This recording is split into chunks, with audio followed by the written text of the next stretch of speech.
That's the eggs we got. We have 4. The chicken we get. Yeah. See?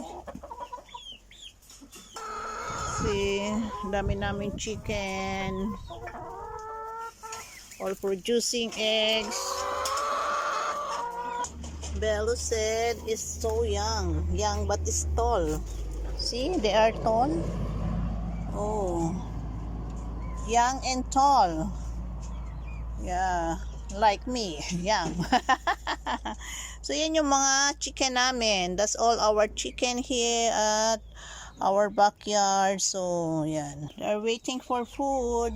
Ito, kala mo rooster, pero hindi. Look alike rooster. So yan ang aming mga chicken. Yeah, 5. Yan po yung aming mga chicken.